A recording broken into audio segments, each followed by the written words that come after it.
नमस्कार, जय हिंद, जय भारत।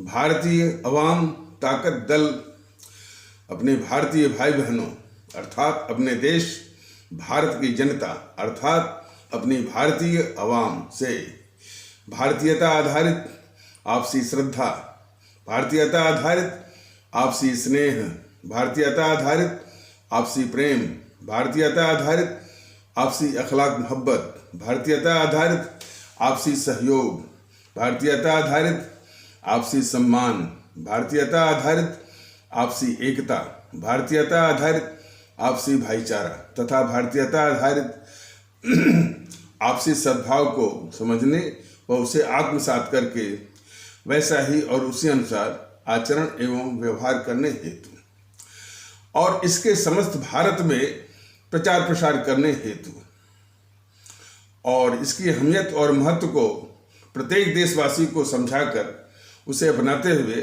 वैसा ही और उसी अनुसार आचरण एवं व्यवहार करने हेतु और प्रत्येक देशवासी को अपना ही भारतीय भाई बहन मानकर, समझकर, अपनाकर उनके साथ वैसा ही और उसी अनुसार आचरण एवं व्यवहार करने हेतु सतत, सदैव और हमेशा अदब के साथ, आदर के साथ अर्ज करता है, विनती करता है।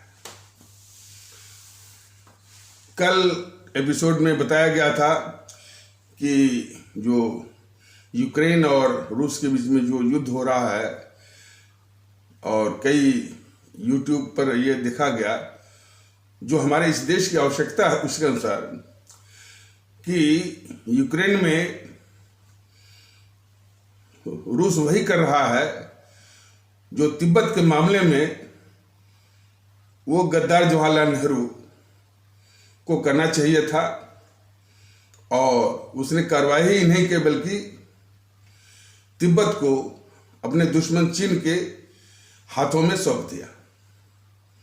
हालांकि इस तरह से वो कह नहीं पाया लेकिन यानी अवाम परस्ती और मुल्क परस्ती तो यही कहेगी और निश्चित तौर पर जो तिब्बत भारत का हिस्सा बन सकता था, तिब्बत भारत का हिस्सा बनने के लिए जो है 1949 के आसपास खुद तिब्बत ने अपना एक शिष्टमंडल भेजा था इस गद्दार जवाहरलाल नेहरू के पास जो कि दुर्भाग्यवश इस देश का प्रधानमंत्री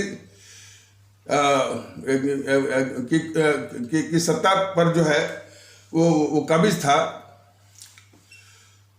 और जैसा कि पिछले कई एपिसोडों के माध्यम से बताया गया कि सत्ता पर काबिज भी जो हुआ है वह भी एक बहुत बड़े षड्यंत्र का हिस्सा है। अब चूंकि ये एपिसोड मैंने कहीं और भटक जाएगा लेकिन इतना तो पिछले एपिसोड के माध्यम से बताया गया था कि इस नेहरू के पक्ष में कांग्रेस की ओर से एक भी नहीं था, एक भी कांग्रेसी इस नेहरू को प्रधानमंत्री बनने के पक्ष में नहीं था।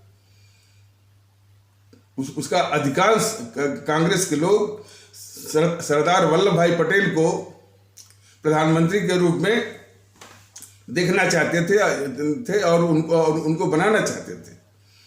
हमारे देश की उसमें आवाम वो जिन्ना साहब को चाह रही थी। इस गद्दार जवाहरलाल नेहरू को सिर्फ 3 ही लोग चाहते थे, एक तो हमारा दुश्मन ब्रिटेन, दूसरा जो है ये गद्दार मोहनदास करमचंद गांधी और तो 2 ही बस चाहते थे। और संजोग से ये मोहनदास करमचंद गांधी जो है वो कांग्रेस का प्राथमिक सदस्य भी नहीं था। तो इतनी बड़ी विडंबना थी। तो जिसके पक्ष में कोई नहीं हो वो सीधे सीधे एक बहुत बड़ी साजिश करके वो प्रधानमंत्री के पद पर उसको बिठाया गया और क्या क्या दुख ये देश ने झेला। बताइए, देश का विभाजन करके ये उसको आजादी का नाम दे रहे थे।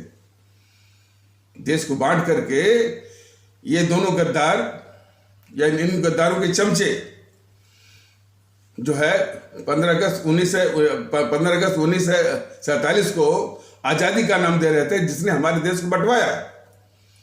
25 से 30 लाख लोगों को मरवाया और 3 करोड़ से ऊपर भारतीय भाई बहनों के घर उजाड़े। उसको ये जीएनपीसी वाले, जीएनपीसी के चाटुकार इतिहासकार, इनके चाटुकार बौद्धिक वर्ग, चाटुकार मीडिया, चाटुकार जो है वो पत्रकार, और जो और भी चाटुकार या लुटियन चाटुकार, ये सब उसको आज़ादी का वो आज़ादी के दिन के रूप में आज 17 सालों से ये मनवा रहे हैं। बीजेपी वाले भी उसी के प्रति चिन्ह पर चल करके उस बर्बादी के दिवस 15 अगस्त को आज़ादी के दिवस में ये मना रहे हैं। मोदी महोदय ने तो क्या धोखा भी दिया इस देश को कि कई बार उन्होंने घोषणा भी की सार्वजनिक रूप से। ये मोदी महोदय जो हमारे आपके प्रधानमंत्री हैं इस देश के, उन्होंने सार्वजनिक रूप से घोषणा भी की थी कि हमारा आज़ादी का दिवस जो है वो 21 अक्टूबर है, क्योंकि 21 अक्टूबर 1943 को ही हमारे परम आदरणीय राष्ट्र महानायक, राष्ट्रभक्त शिरोमणि नेताजी सुभाष चंद्र बोस ने आज़ाद भारत की स्थापना वो सिंगापुर में की थी। तो हमारे देश का वास्तविक आज़ादी का जो दिवस है वो 21 अक्टूबर है, न कि 15 अगस्त। तो हमारे देश की सबसे बड़ी बर्बादी और सबसे बड़ी त्रासदी का दिवस है। इन समों के ये दोनों गद्दार मोहनदास करमचंद गांधी और इस देश का सर्वाधिक ऐतिहासिक गद्दार जवाहरलाल नेहरू की षड्यंत्र का, साजिशों का दिवस है, और मोहनदास करमचंद गांधी के उस विश्वासघात का दिवस है, जो कि हमेशा झूठ बोलता रहा कि पाकिस्तान मेरी लाश पे बनेगा, पाकिस्तान मेरी लाश पे बनेगा। और ये इसने माने पाकिस्तान बनवा भी दिया, कांग्रेस में प्रस्ताव भी पास करा दिया, और ये जिंदा भी रहा। तो 15 अगस्त जो है वो मोहनदास करमचंद गांधी के उस विश्वासघात का दिवस है, जिसने हमारे देशवासियों के साथ वो विश्वासघात किया कि लोगों ने विश्वास किया कि ये बुढ़ा जो कि कह रहा है कि मेरी लाश पे बनेगा, तो कम से कम ये देश को बंटने नहीं देगा। जबकि वास्तविकता ये थी कि देश को बांटने में ये सबसे आगे था, और सबसे आगे जो है बढ़ चढ़ करके ये षड्यंत्र कर रहा था। तो खैर ये इस त्रासदी की एक बहुत लंबी गाथा है, जो कि हमारे सभी भारतीय भाई बहनों को जानना जरूरी है। सत्ता पर काबिज होने के बाद यह गद्दार जवाहरलाल नेहरू वो किस तरह से इस देश के लिए अभिशाप बना, उसको भी हमारे सभी आदरणीय भारतीय भाई बहनों को जानना बहुत जरूरी है। तो बात ये चल रही थी कि पुतिन साहब जो है यूक्रेन में वही कर रहे हैं जो कि इस गद्दार जवाहरलाल नेहरू को तिब्बत के मामले में करना चाहिए था, जो कि उसने गद्दारी करके कार्रवाई ही मैंने सिर्फ कार्रवाई ही नहीं मैंने उसने कार्रवाई नहीं की। इतना ही नहीं, उस तिब्बत को दुश्मन चीन के सामने थाली में परोस कर दिया है। इस गद्दार जवाहरलाल नेहरू ने चीन को दिया है। इस बात को हमारे पूरे देश के लोग जाने कि, और जबकि वो तिब्बत भारत में मिलने के लिए उस समय 1949 में शिष्टमंडल भेजा था। और क्यों भेजा था? ये कम्युनिस्ट वाले, वामदल वाले अंतर्राष्ट्रीय स्तर पर ये नरसंहार के द्वारा बड़े पैमाने पर रूस में भी जो कम्युनिस्टों का शासन मैंने स्थापित हुआ, वह 2 करोड़ लोगों की हत्या करके हुआ था। ये कम्युनिस्ट वाले चीन में जो सत्ता पर काबिज हुए, वह 10 करोड़ लोगों को की हत्या करके, नरसंहार करके जो है चीन में अपना शासन इन सबों ने स्थापित किया था। और तिब्बत में भी हमारे 80 लाख तिब्बतियों की हत्या करके जो है तिब्बत के ऊपर इन सबों ने शासन कायम किया है। और उसी का सिखाया पढ़ा पोर्टपाल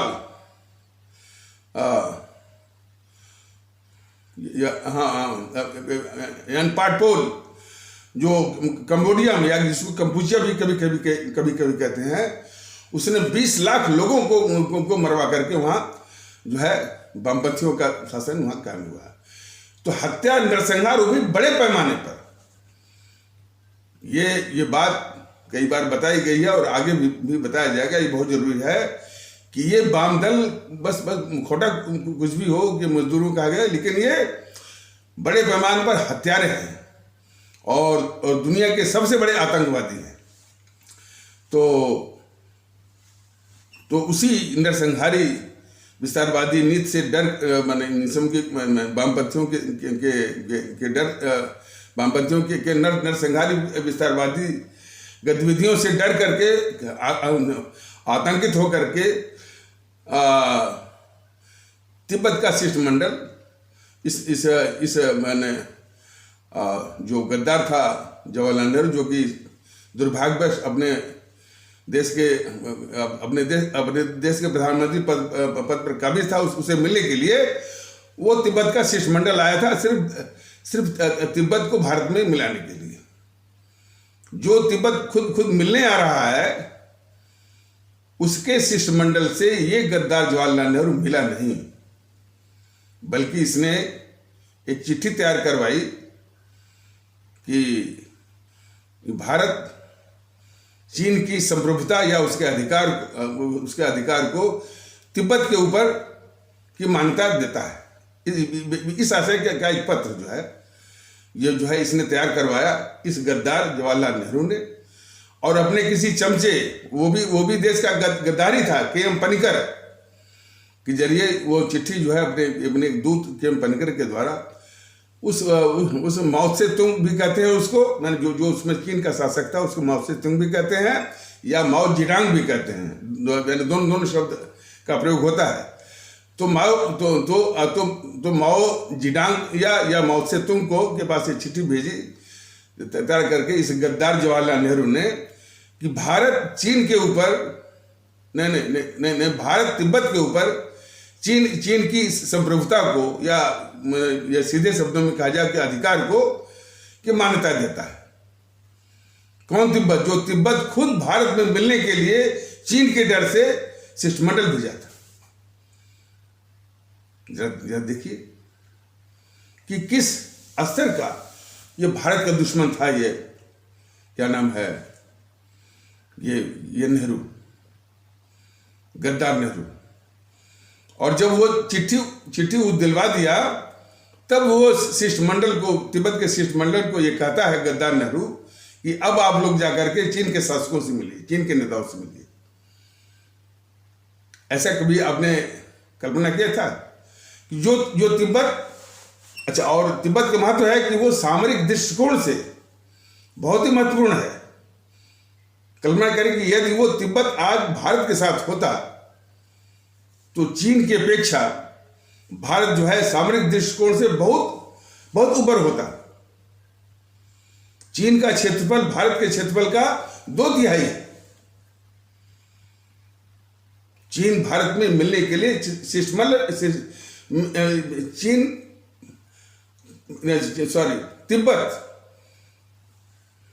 तिब्बत भारत में मिलने के लिए, विलय के लिए अपना शिष्टमंडल भेजता है। ये गद्दार जवाहरलाल नेहरू तिब्बत को चीन के हवाले थाली में सौंपता है, ये गद्दार नेहरू। और जब इसमें बात चल रही है तो ये इस देश के गद्दार जीएनपीसी वाले दो तरह का तर्क, दो तरह का माहौल ये बना रहे हैं कि परिस्थितियां थी। कौन सी परिस्थिति थी भाई? देश का गद्दारी करने की यानी कौन परिस्थिति होती है? ये गद्दार जीएनपीसी वाले वो देश को बताएं। देश के खिलाफ गद्दारी करने की कौन सी परिस्थिति होती है? दूसरा तर्क बताते हैं, ये देते हैं, इनके कुतर्कों को जरा देखिए। लेकिन मैं अपने आदरणीय भारतीय भाई बहनों से कहना चाहता हूं कि जीएनपीसी के कुतर्क और उनके झूठ का अवसर कौन दे रहा है? बड़ी उम्मीद से लोगों ने इसे मोदी को प्रधानमंत्री बनवाया। उसी शासन के अधीन ये जीएनपीसी वाले दिन रात भारत के खिलाफ झूठ भी बोल रहे हैं, सारे मौके दे रहे हैं मोदी जी उसको। आज जो यह देश जेएनपीसी के झूठ और अफवाह का जो दंश झेल रहा है, उसके पीछे सिर्फ मोदी जी हैं। क्या कहा जाए? तो ये फिर ये झूठ फैला रहे हैं जेएनपीसी वाले कि भारत कोई विस्तारवादी देश नहीं है। अरे देश के गद्दारों जेएनपीसी, इसमें विस्तारवाद की कहां बात है? तिब्बत खुद भारत में मिलना चाह रहा था। गद्दार जेएनपीसी वालों, ये देश को बताओ, या हमारे देश के लोग इस गद्दार जेएनपीसी राहुल के चमचों से पूछें कि तिब्बत खुद जो है वो मिलना चाह रहा था। विस्तारवादी का तर्क तुम वो कहाँ भारत के विस्तारवादी होने का तर्क तुम कहाँ से ला रहे हो? और वो फिर उसी तिब्बत को ये सजा करके जो है अपने दुश्मन चीन, दुश्मन भी है और उसकी जो आंतरिक जो डिमिनर है, मंशा है विस्तारवादी। जरा कल्पना करिए कि आज ये तिब्बत भारत के साथ होता तो जो चीन क्या क्लेम कर रहा है, वो भूटान पर भी अपना क्लेम करता है, दावा करता है, सिक्किम के ऊपर दावा करता है और अरुणाचल प्रदेश के ऊपर भी दावा करता है। और उसकी हैंकड़ी तो भारत आज भी झेल रहा है। जब भी कोई भारत का माने वो संवैधानिक हस्ती, राष्ट्रपति जाएंगे, रक्षा मंत्री जाएंगे, प्रधानमंत्री जो है अरुणाचल प्रदेश में, तो वो विरोध करता है। ये इस तरह के जो है हैंकड़ी को भारत झेल रहा है इस गद्दार जवाहरलाल नेहरू की गद्दारी के कारण।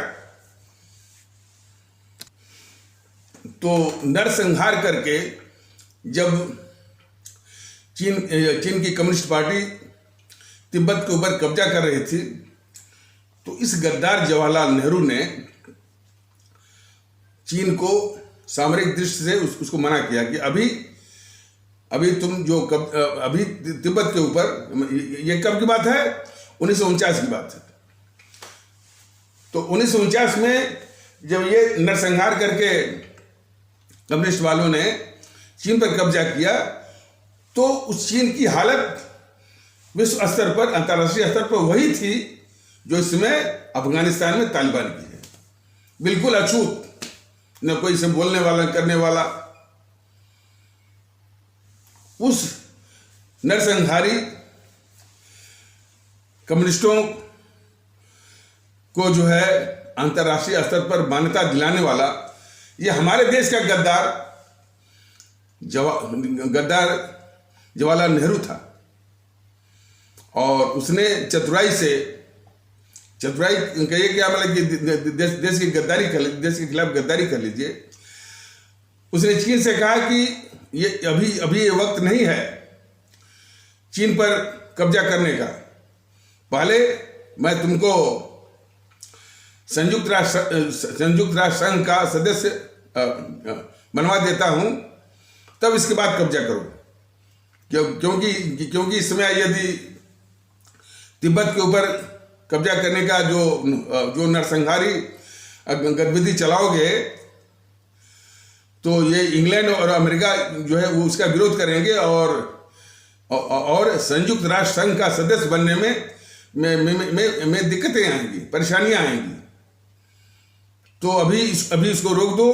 पहले मैं तुमको संयुक्त राष्ट्र संघ का सदस्य बनवा देता हूं, इसके बाद जो है तुम उस पर कब्जा करो। यही किया इसने।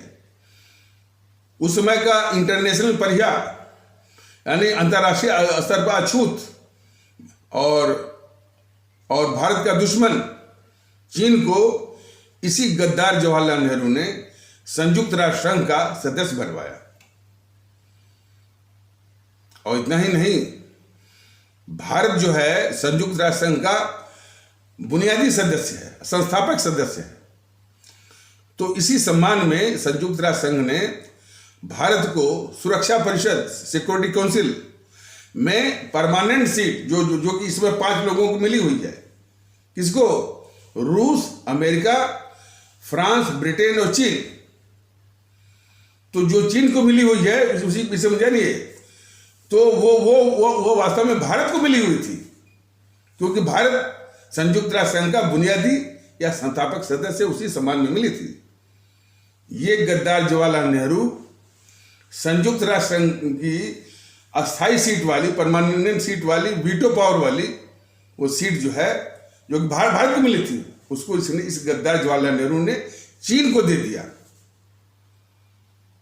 ये बीजेपी वाले जो है अब जो है वो वैसे ये भी पहले से उस परमानेंट सीट की वीटो पावर वाली उसको बहुत प्रयास कर रहे हैं। जब भी कोई राजनयिक विदेश से आता है तो उसे कहलवाते हैं भाई भारत इसकी पात्रता रखता है क्या क्या है। ये गद्दार बीजेपी वाले देश को बताएं कि यह गद्दार जवाहरलाल नेहरू की गद्दारी का परिणाम है कि ये परमानेंट सीट तो सिक्योरिटी काउंसिल की या सुरक्षा परिषद की भारत को मिली हुई थी। इसने क्यों गद्दारी करके वो सिक्योरिटी काउंसिल की या सुरक्षा परिषद की परमानेंट सीट जो है इस गद्दार जवाहरलाल नेहरू ने अपने दुश्मन चीन को दे दिया। इसके विषय में हमारे देश के लोग इन गद्दार जेएनपीसी वालों से पूछें, गद्दार राहुल गांधी से भी पूछें, गद्दार सोनिया गांधी से भी पूछें, गद्दार जो है ये प्रियंका गांधी और जितने भी चमचे जेएनपीसी से, और इन गद्दार बीजेपी वालों से भी पूछें कि तुम इस तथ्य को, इसे जेएनपीसी को बचाने के लिए जो है अपना मुंह क्यों नहीं खोलते हो। तो ये गद्दारी की थी उसने। और खबरें तो, समाचार तो अभी ये भी मिल रहे हैं कि जब इस गद्दार जवाहरलाल नेहरू ने चीन को संयुक्त राष्ट्र संघ का सदस्य बनवा दिया तो चीनी सेना के लिए इस गद्दार जवाहरलाल नेहरू ने चावल थे भिजवाए यहां से, भारत से। तो लोग जो है कहानियां पढ़ते होंगे, जयचंद जो गद्दार, जो इस देश का गद्दार जयचंद, जो कि मोहम्मद गोरी से मिल गया था आक्रामक। लोग जो है मिर्जा जाफर की भी गद्दारी की कहानी पढ़ते होंगे, जो कि अंग्रेजों से मिल गया था। यह जो गद्दार जवाहरलाल नेहरू किस गद्दार जो है चीन से मिलकर के भारत पर कहर ढा रहा था। अफसोस आज इस जेएनपीसी को वोट मिल रहे हैं, 60-70 सालों से वोट मिल रहे हैं। ये समस्या इस बात की है। कुछ लोग कहते हैं कि अब वो संजोग ही था, अब संजोग भी कर लीजिए और षड्यंत्र भी कर लीजिए। और इसके मैंने समझ लीजिए कि बल्कि सन 1940 के पहले ये हमेशा जो मोहनदास करमचंद गांधी है वो हमेशा देश के खिलाफ गद्दारी करता रहा। सुभाष चंद्र बोस को हमेशा जो है वो जो हमारे नेता जो सुभाष चंद्र बोस को हमेशा वो अपमानित वो करता रहा। और जब भी माने ऐसे मौके आए जिसमें कि सरदार पटेल हों चाहे सुभाष चंद्र बोस हों, उनका जो असली देशभक्ति वाला चरित्र जो देश के सामने आए, हर वक्त इसने जो है वो दरकिनार किया। इसने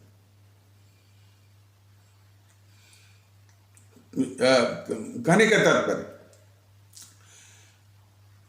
जैसे कि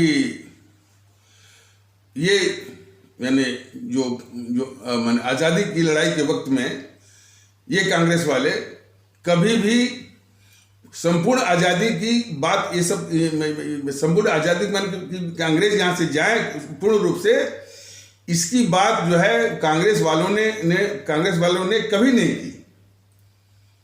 लेकिन जो हमारे अमर शहीद और क्रांतिकारी देशभक्त थे, जैसे कि भगत सिंह वगैरह, भगत सिंह, चंद्रशेखर आजाद, अशफाकुल्ला, वो कहते थे कि नहीं भाई किसी डोमिनियन स्टेटस की जरूरत नहीं है, ये अंग्रेज पूर्ण रूप से भागे यहां से।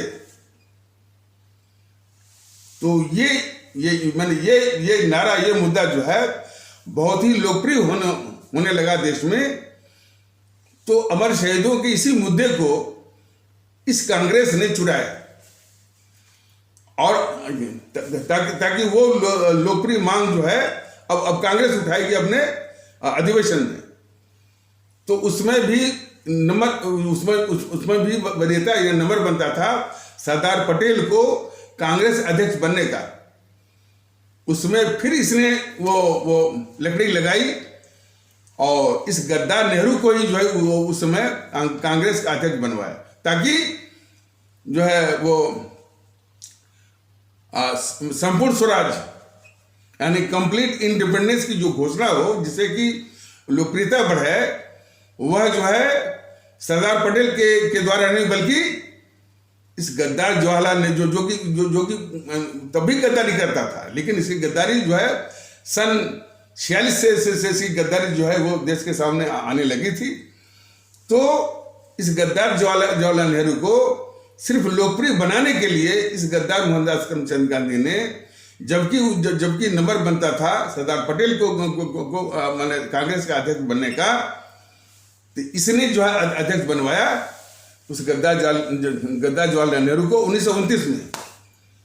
और उनसे जो हमारे अमर शहीदों का मुद्दा था, यानी पूर्ण स्वराज, मतलब कि अंग्रेज पूर्ण रूप से यहां से जाए, जबकि ये कांग्रेस वाले पूर्ण आजादी की मांग नहीं कर रहे थे। इनकी मांग सब सीमित थी कहां तक सिर्फ जो है डोमिनियन स्टेटस, ये अंग्रेजी का शब्द है। डोमिनियन स्टेटस का मतलब ये, और ये मैं कई बार बोल भी चुका हूं, क्योंकि अंग्रेजी का शब्द है।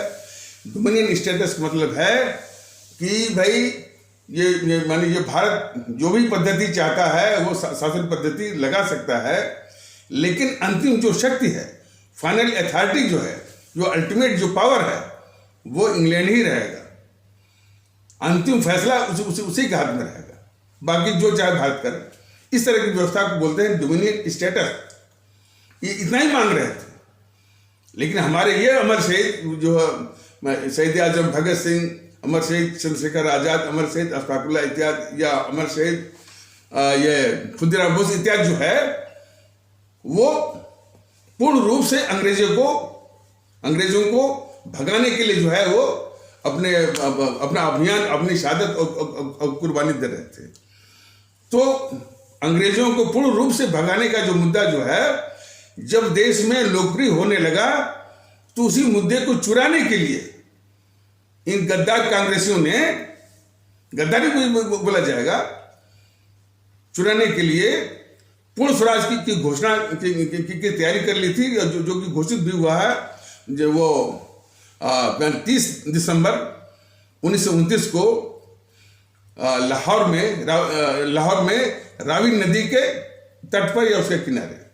और जब ये घोषणा करनी भी थी, तो यही गद्दार मोहनदास करमचंद गांधी ने जो है कांग्रेस अध्यक्ष बनने का मौका या वरीयता, जो भी अवसर जो है वो सरदार वल्लभ भाई पटेल का बनता था, लेकिन इस गद्दार मोहनदास करमचंद गांधी ने इस गद्दार जवाहरलाल नेहरू को बनवाया।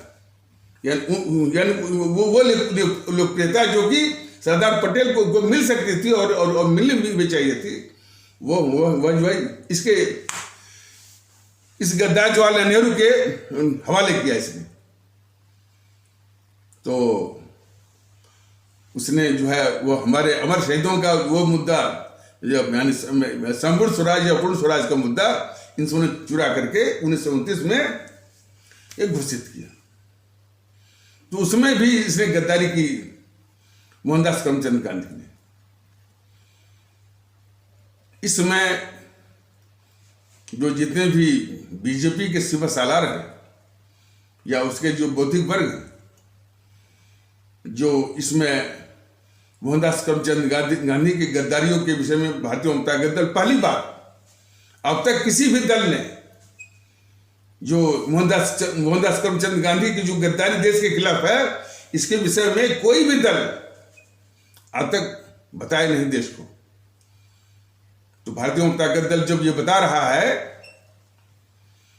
तो बीजेपी के जो सिपह सालार हैं या उसके बौद्धिक वर्ग सिपह सालार हैं या उसके जो चमचे हैं, वो इकट्ठा कर रहे हैं कि ये गांधी जो है वो हिंदुओं के खिलाफ कितना था। यानी हिंदू विरोध की कौन कौन सी वो गतिविधियां थी इस मोहनदास करमचंद गांधी की। इन बीजेपी के सिपह सालारों को इससे मतलब नहीं है कि ये मोहनदास करमचंद गांधी ये कितना भारत विरोधी है, इससे मतलब नहीं है। बीजेपी के सिपह सालारों को बस इससे मतलब है कि ये गांधी कितना हिंदू विरोधी था।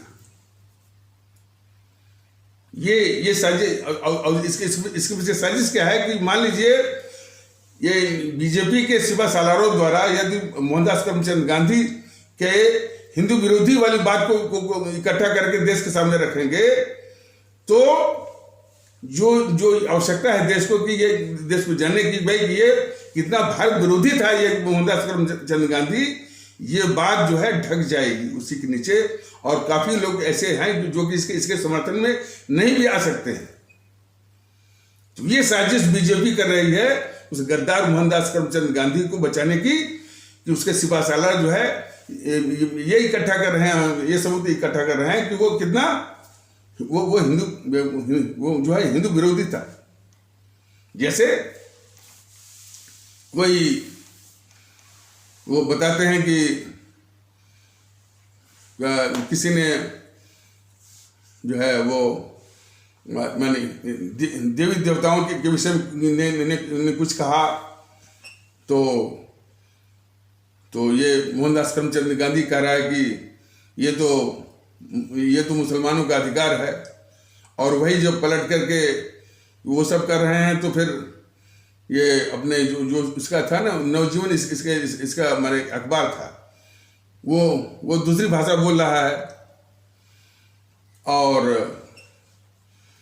मोपला जो नरसंहार हुआ था वो बहुत ही घिनौने किस्म का सांप्रदायिक था, वो निश्चित रूप से सांप्रदायिक था। वो जो है उसका समर्थन किया था इसने, इस गद्दार इस गद्दार मोहनदास करमचंद गांधी ने।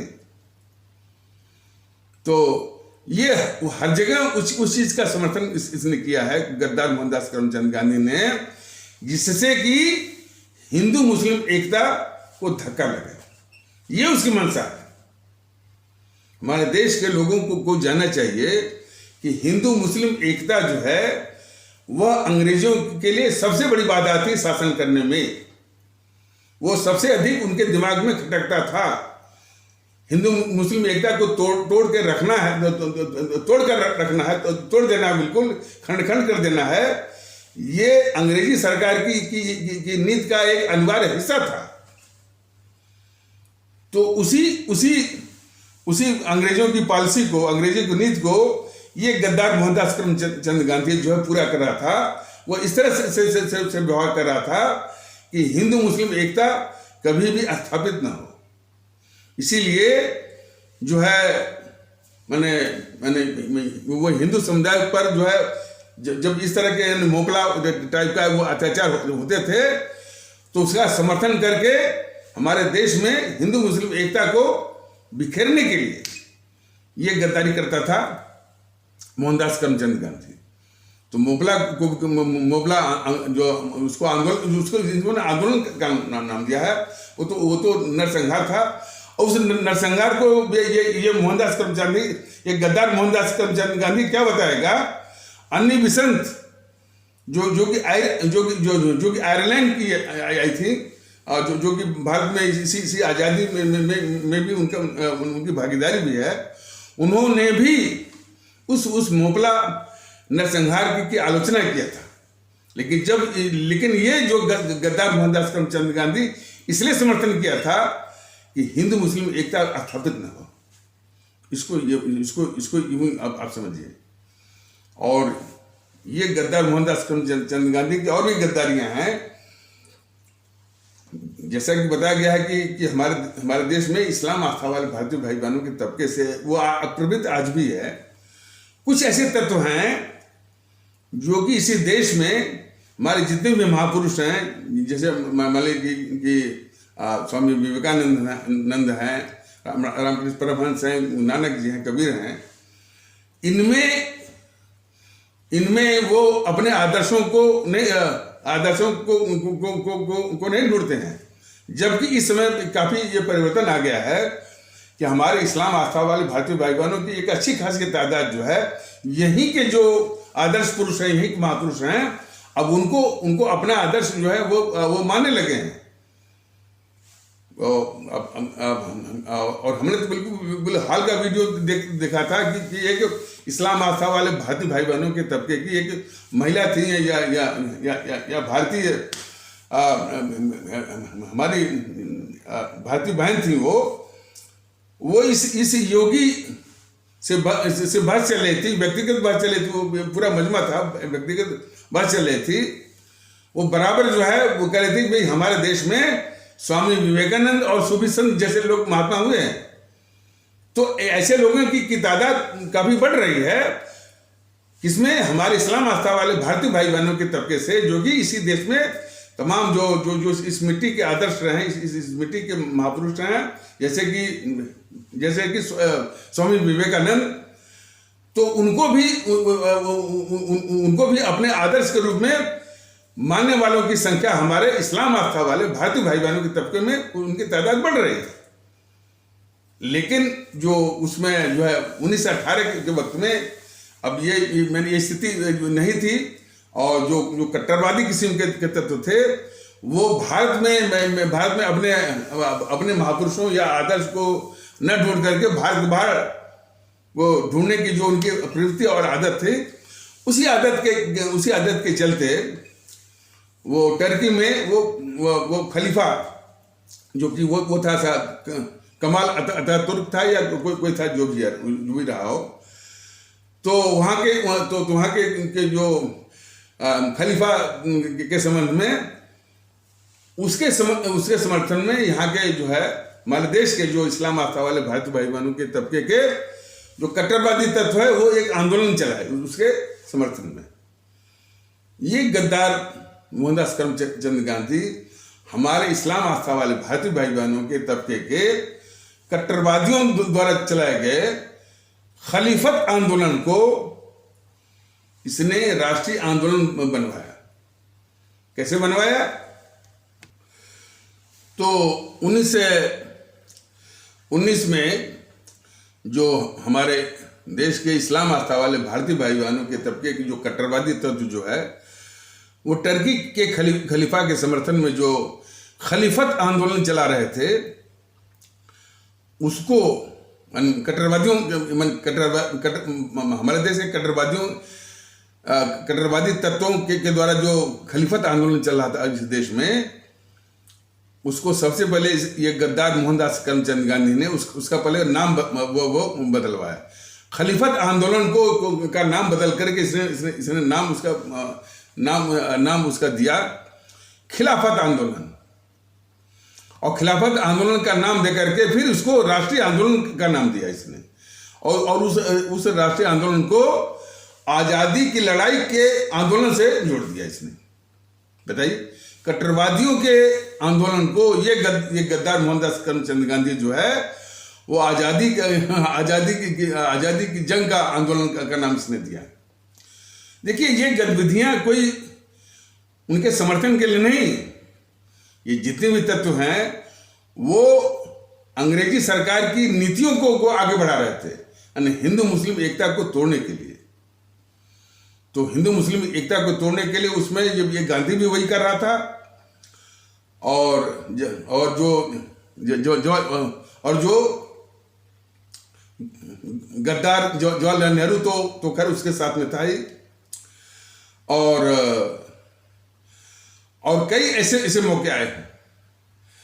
देखिए, इस मोहनदास करमचंद गांधी की गद्दारियों का यदि परिचय किसी को करना है तो आप जो है जो चंद्रशेखर आजाद, जो हमारे अमर शहीद चंद्रशेखर आजाद हैं, हमारे अमर शहीद भगत सिंह हैं, हमारे अमर शहीद जो है वो सुभाष चंद्र बोस, हमारे अमर शहीद उधम सिंह हैं, इनके विषय में ये कैसे इनको अपमानित किया है, उधम सिंह को कैसे अपमानित किया है, कैसे अपमानित किया है, इस गद्दार मोहनदास करमचंद गांधी ने इसके तमाम वो वर्णन मिलते हैं।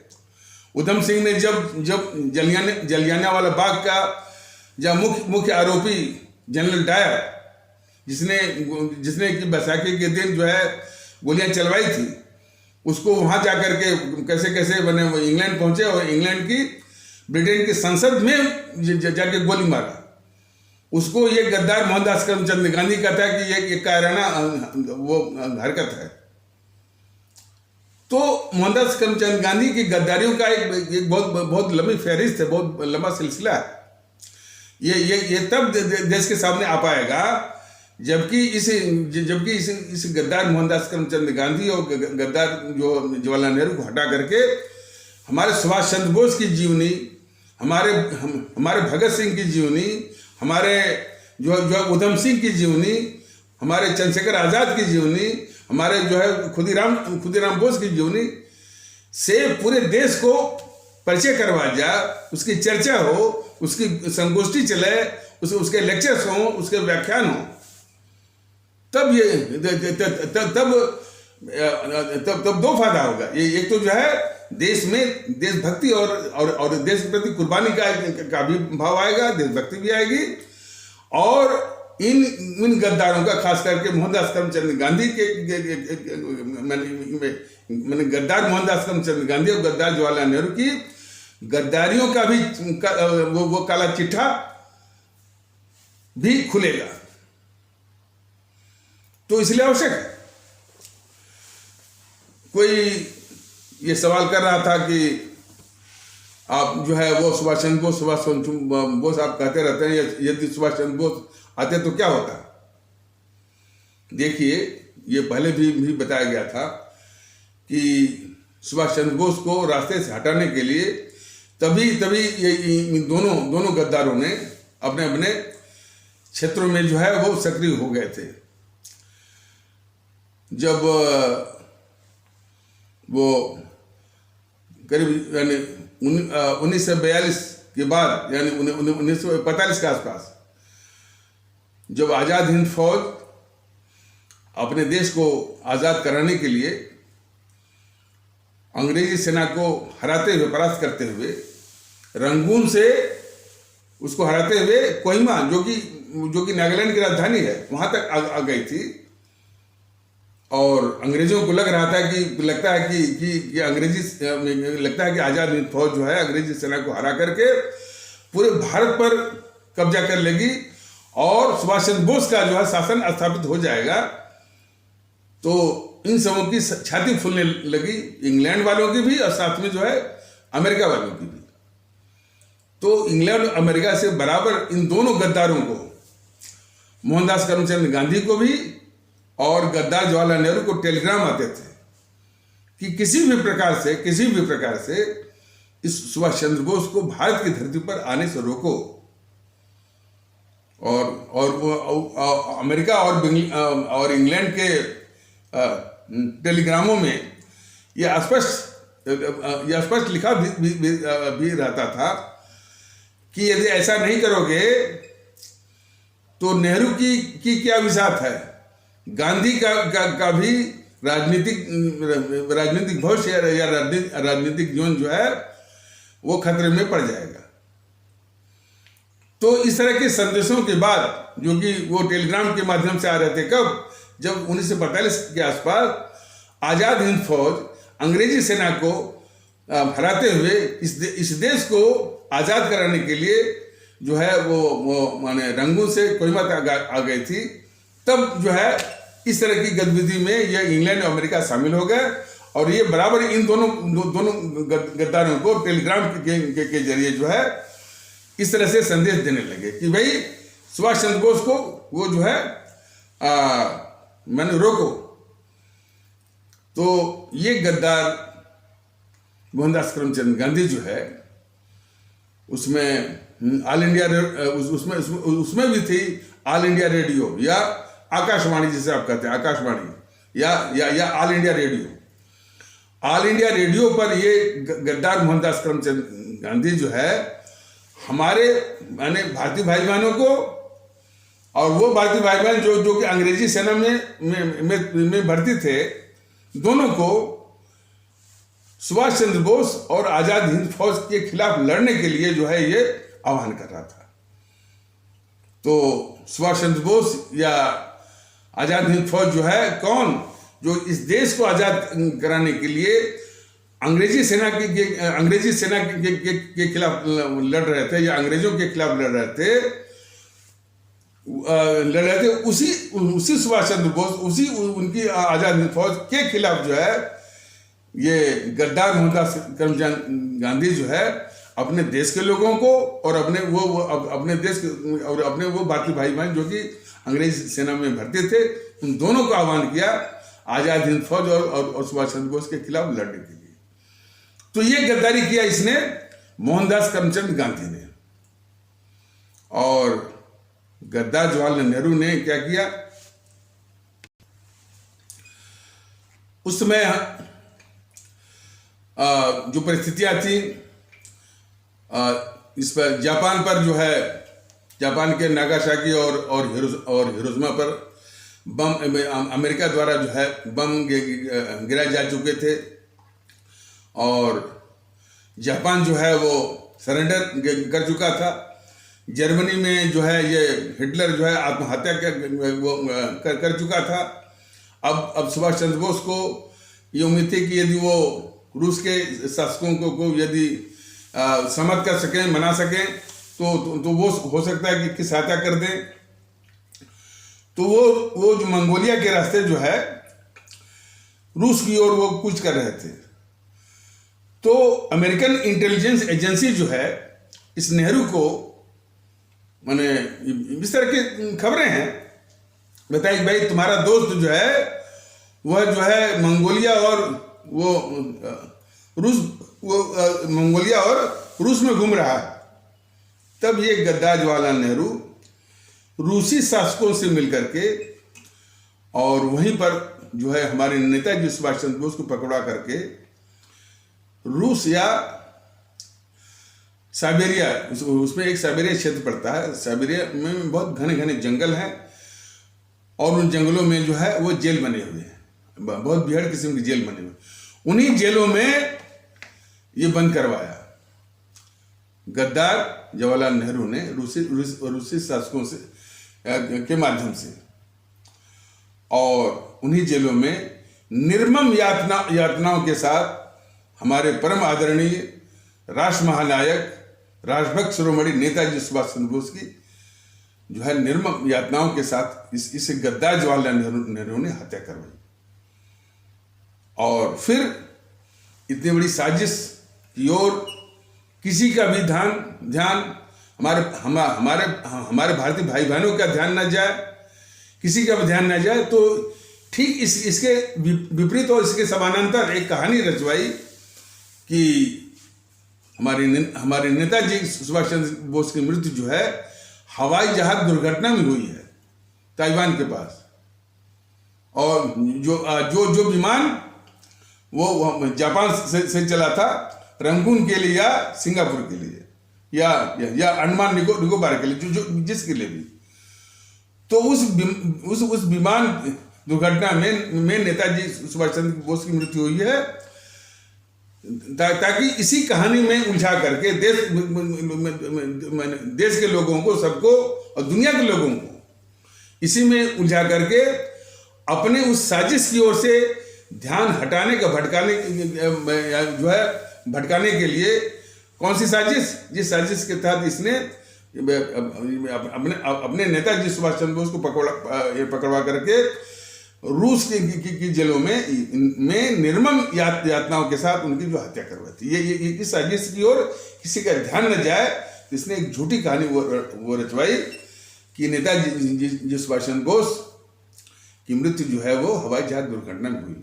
और इस झूठी कहानी पर लोगों का विश्वास लेने के लिए इसने दो बार सुप्रीम कोर्ट के रिटायर्ड जस्टिसेस के इंक्वायरी कमीशन से वो ठप्पे भी लगवाए। ये भी एक बार इस गद्दार जवाहरलाल नेहरू ने लगवाया और दूसरी बार इसकी बेटी गद्दार इंदिरा गांधी ने भी वो लगवाई खोसला कमीशन के द्वारा। तीसरी बार जो है यानी हमारे भारतीय भाई बहनों की जिज्ञासा मैंने वो शांत नहीं होती थी भाई कि हमारे इतने महान नेता सुभाष चंद्र बोस उनकी मृत्यु की गुत्थी नहीं, मैंने कैसे उनकी मृत्यु हुई उसकी गुत्थी भी यह देश नहीं यह देश नहीं सुलझा पा रहा था। तो तीसरा कमीशन बैठा था मुखर्जी कमीशन। मुखर्जी कमीशन ने बिल्कुल सच्चाई रख दी कि नेताजी सुभाष चंद्र बोस की मृत्यु हवाई जहाज दुर्घटना में हुई थी। ये कहानी सही नहीं है। ये जो मुखर्जी कमीशन जो कि 1999 या 2000 में उसका गठन हुआ था, उसने ये निष्कर्ष दे दिया देश के सामने कि ये जो कहानी है कि नेताजी सुभाष चंद्र बोस की मृत्यु हवाई जहाज दुर्घटना में हुई है, ये कहानी सत्य नहीं, झूठी है। लेकिन संजोग से जो है वो रिपोर्ट जो है जो 2004 में आई, तब तक जो है ये वाजपेयी सरकार जा चुकी थी और रिजीम जो है वो बदल चुकी थी। तो मुखर्जी कमीशन जो कि कह रहा था कि भाई ये जो हवाई जहाज दुर्घटना में नेताजी सुभाष चंद्र बोस की मृत्यु हुई थी, ये कहानी झूठी है। वो वाली रिपोर्ट जो है जब इन समूह को मिली सोनिया मनमोहन या यूपीए सरकार को, उस रिपोर्ट को इन समूह ने वो खारिज भी कर दिया। और किसी ने संसद में पूछा भी कि भाई क्या हुआ उस रिपोर्ट का, तो यही अशोक चौहान जेएनपीसी का, तो उसमें जो है वो विदेश राज्य मंत्री था और विदेश मंत्री में यही मनमोहन था। तो इसी के दस्तखत से उसने वो जवाब पढ़ा लोकसभा में कि इस सरकार ने मुखर्जी कमीशन के उस रिपोर्ट को इसलिए खारिज किया कि वह पिछली जो रिपोर्ट थी, मैंने जो कि 1948 या 49 में शाहनवाज कमीशन या 1970-71 में जो खोसला कमीशन की रिपोर्ट जो वो रिपोर्ट जो है ये करे, वही सब रिपोर्ट जो है जो झूठी कहानी पर जो है वो मोहर लगाए थे। तो उसी को यूपीए सरकार कह रही थी कि चूंकि उससे मेल नहीं खाती थी इसलिए हमने खारिज कर दिया। तो किस तरह से ये गद्दार जेएनपीसी वाले सुभाष चंद्र बोस की मृत्यु की कहानी को घुमा रहे हैं, तभी से सिर्फ इसलिए कि देश का ध्यान इधर न जाए कि इसी गद्दार जवाहरलाल नेहरू ने ही रूसी शासकों से मिलकर के रूस के जेलों में निर्मम यातनाओं के साथ उनकी हत्या करवाई। तो मान ली तो लोग पूछते हैं कि यदि सुभाष चंद्र बोस होते तो कौन सा कमाल हो जाता। तो हमारे देश के लोग तो खैर ये विषय बहुत बड़ा है और इस पर जो है कम से कम सैकड़ों या कई सैकड़ों माने 800 से या हजारों एपिसोड भी बन सकते हैं कि यदि हमारे सुभाष चंद्र बोस शासन में होते तो इस देश का क्या होता। तो कुछ नमूने हम बता रहे हैं इसी में कि यदि सुभाष चंद्र बोस इस देश के प्रधानमंत्री होते और उन्होंने खुद कहा था कि हम 25 से 30 साल तक तानाशाही चाहेंगे, इसके बाद जो भी देश मैंने चाहेगा जो भी व्यवस्था लोकतंत्र है क्या है वो आ सकता है। तो इतने सालों में हर एक देशवासी को बिल्कुल सिखा के पढ़ा के उसमें भाव भर करके उसको भारतीय बनाते। वो अपने को सिर्फ इस माने वो बताते कि भाई हमारा देश भारतवर्ष है, इसलिए और इसमें प्रत्येक जो है भारतवासी वो भारतीय है और भारतीय के अलावा कुछ नहीं है। जो आज ये तांडव हो रहा है कि एक बिहारी 100 पर भारी, गर्व जो है गर्व से कहो कि हम पंजाबी हैं, गर्व से कहो कि हम सिख हैं, कश्मीरियत हरियाणवी हम राजस्थानी हैं और मराठी होने पर गर्व है, गुजरात गर्वी है, उड़िया होने पर गर्व है, बांग्ला होने पर गर्व है, बंगाली होने पर गर्व है, असमिया होने पर गर्व है, Tamil pride, Kannada pride, Malayalam pride, Telugu pride, ये सब बिल्कुल नहीं होता। प्राइड की तो खैर बात ही नहीं है। जो कुछ भी एहसास होता कि हमारा देश भारत और हम भारतीय, और यही नहीं, जो ये तांडव होता है, गर्व से कहो हम हिंदू हैं, फिर उसके नीचे गर्व से कहो हम ठाकुर हैं, गर्व से कहो कि हम वो ब्राह्मण हैं, गर्व से जो है वो माने ब्राह्मण स्वाभिमान, क्षत्रिय स्वाभिमान, इस तरह की जो बीमारियां जो है उनका नामो निशान तक नहीं मिलता। सिर्फ भारतीय, और सबको समान रूप से सम्मान मिलता। हमारे उपेक्षित जो भारतीय भाई बहन हैं, उनको कोई हर्जन नहीं कहता, उनको कोई चमार नहीं कहता। वो भी भारतीय और वो भी बराबर समान रूप से जो है वो भारतीय होने का सम्मान उनको मिलता। ये बीजेपी के जो गद्दार किस्म के तत्व हैं, जो कि कहते रहते हैं हमारे इस्लाम अस्ताल वाले भारतीय भाई बहनों को पंजर पुत्र कहते हैं, मियाँ कहते हैं, कटुआ कहते हैं, इसका भी नामो निशान नहीं रहता। तो एक तो स्थिति यह रहती। दूसरा जो है, इस गद्दार जवाहरलाल नेहरू ने भाषा के आधार पर जो प्रांत बनाया था वो भी नहीं होता। न तो जो है वो तमिल के आधार पर वो तमिलनाडु बनता, न तो बांग्ला के आधार पर वो जो पश्चिम बंगाल बनता, न तो गुजराती भाषा के आधार पर जो है वो गुजरात बनता। वो मुश्किल से 5-6 क्षेत्र बनते हैं जिनका किसी भी भाषा से कोई संबंध नहीं है, ऐसा बनता। और उसके पहले ये देश का विभाजन नहीं होता, पाकिस्तान नहीं बनता। जरा इसको यानी सुनते जाइए। पाकिस्तान नहीं बनता, और फिर ये पाकिस्तान ही नहीं बनता तो ना तो 65 का युद्ध, न तो वो 1947 का युद्ध भारत ने जिस पाकिस्तान के साथ झेला है, यदि पाकिस्तान ही नहीं होता तो जो भारत ने युद्ध झेला है 1947 से लेकर के 1949 के जनवरी या फरवरी तक, यानी वो युद्ध नहीं झेलता। और 1965 का, 1971 का और भी युद्ध वो नहीं वो झेलता। तिब्बत वो भारत का हिस्सा होता, नेपाल भारत का हिस्सा होता, बर्मा भारत का हिस्सा होता,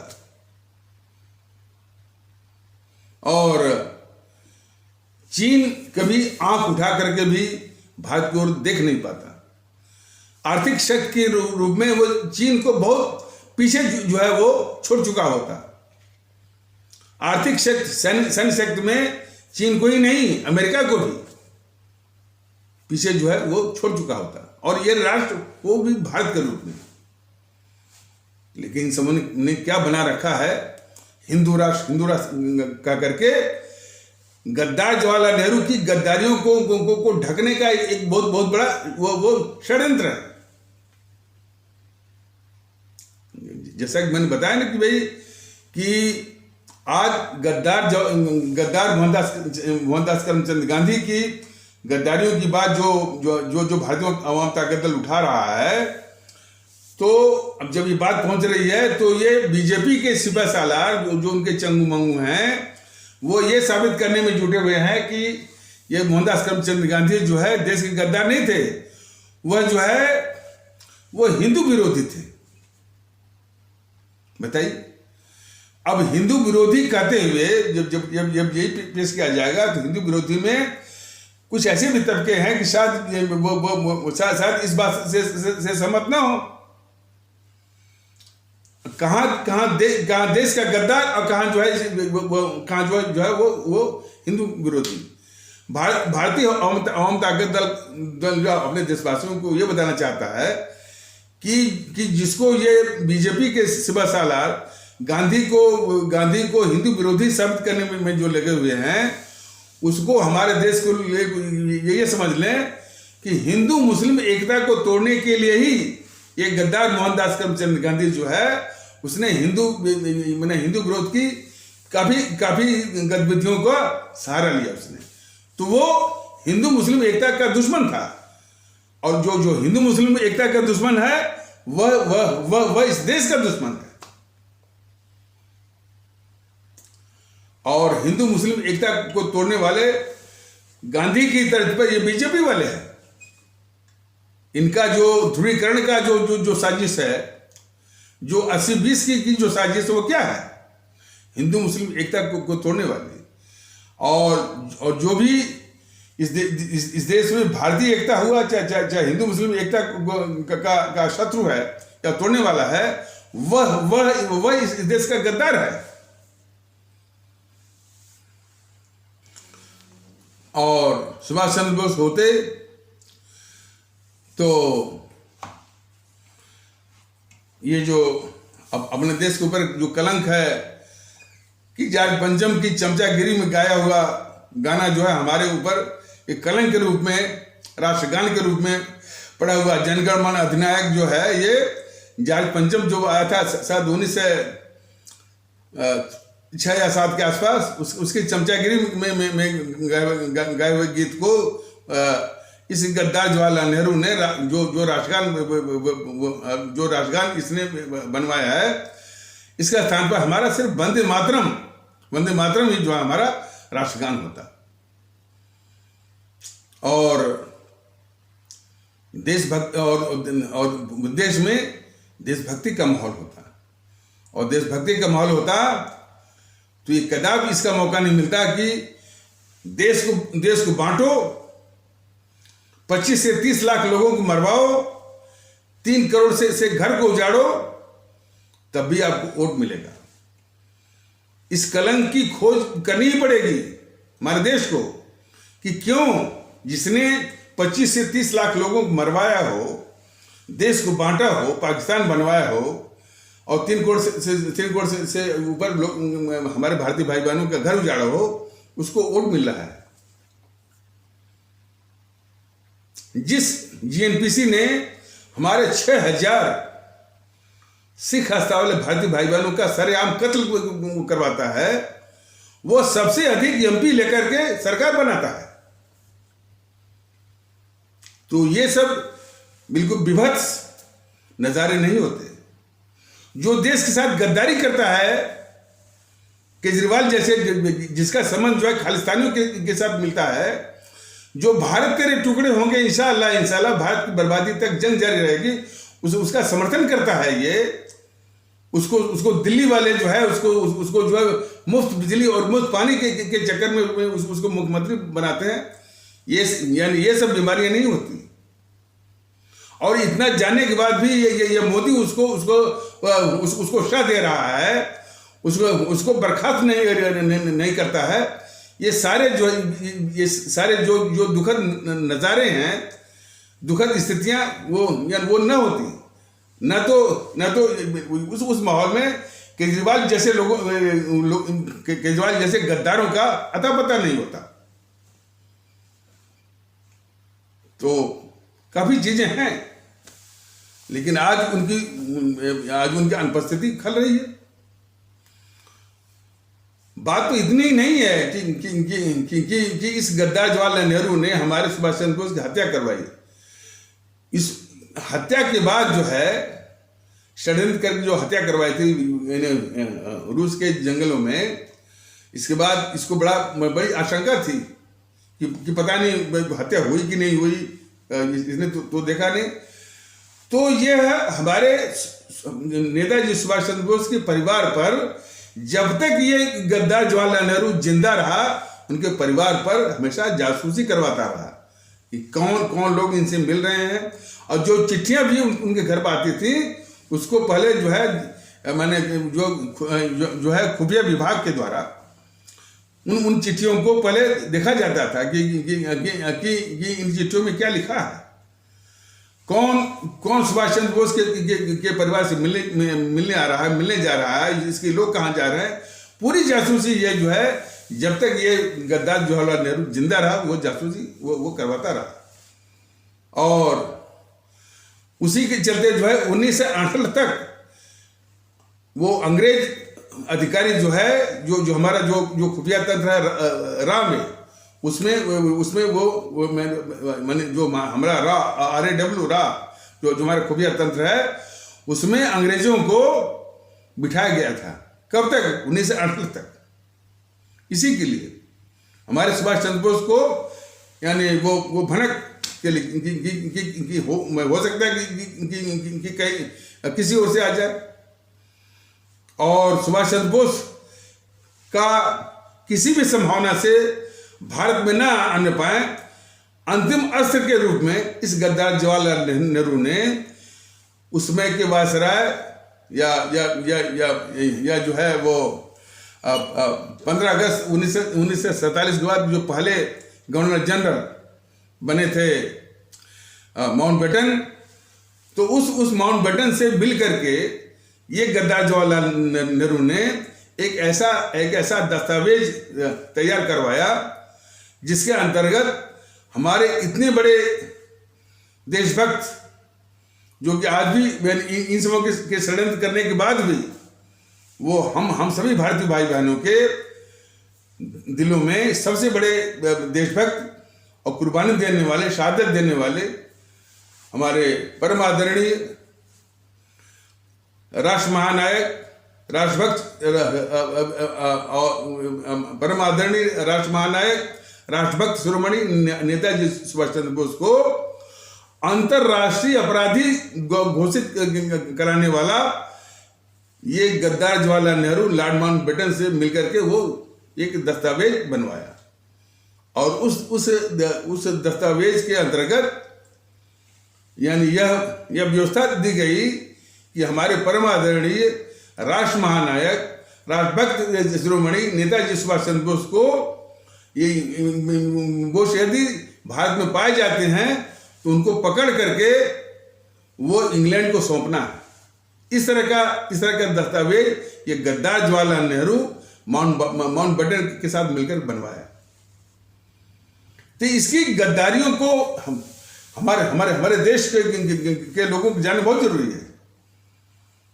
जब तक ये दोनों गद्दार हटेंगे नहीं सीन से, तो सुभाष चंद्र बोस हुए, शहीद आजम भगत सिंह हुए, हमारे चंद्रशेखर आजाद हुए, हमारे खुदीराम बोस हुए, इनकी देशभक्ति, इनकी राष्ट्रभक्ति, इनकी कुर्बानी, शहादत या से देश पूरा जो है परिचय जो है यानी हो नहीं पाएगा। और उनकी कुर्बानी और शहादत का जो जज्बा है, जो कि इस देश को जरूरत है देशभक्ति के लिए, वो आ नहीं पाएगा।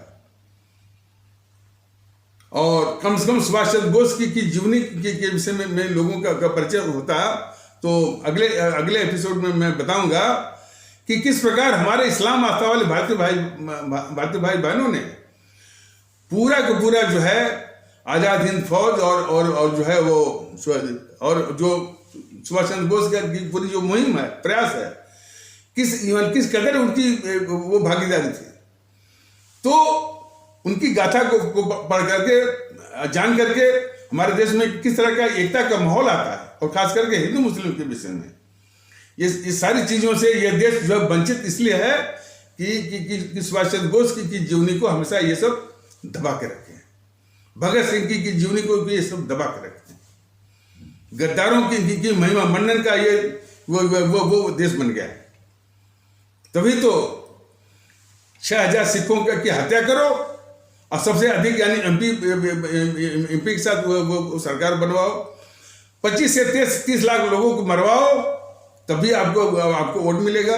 खालिस्तानी से भी खालिस्तानी आतंकवादियों से आपका संबंध भी स्थापित हो जाए, तभी आप जो है वो मुख्यमंत्री बन जाओ। भारत तेरे टुकड़े होंगे, इंशाअल्लाह भारत की बर्बादी तक जंग जारी रहेगी, क्या उसका समर्थन करो, तभी यानी दिल्ली का मुख्यमंत्री बन जाओ। इतना जहरीला वातावरण नहीं होता। इस सारे जहरीले वातावरण को दूर करने की आवश्यकता है। उसका हथियार एक ही है, भारतीयता, भारतीय एकता, जो कि पहले प्रयास नहीं किया गया था, अब प्रयास है। लेकिन अब सभी भारतीय भाई बहन इस वीडियो को, इस तरह की वीडियो को बिल्कुल यानी जन जन तक वो पहुंचे हुए हैं। डाउनलोड करके ही नहीं, बल्कि लोग इसमें इंटरेस्ट दिखाएं उसको देखने के लिए। तो इन्हीं आवश्यक शब्दों के साथ इस आवश्यक पर चर्चा को यहीं पर विराम दिया जाता है। तब तक के लिए नमस्कार, जय हिंद, जय भारत।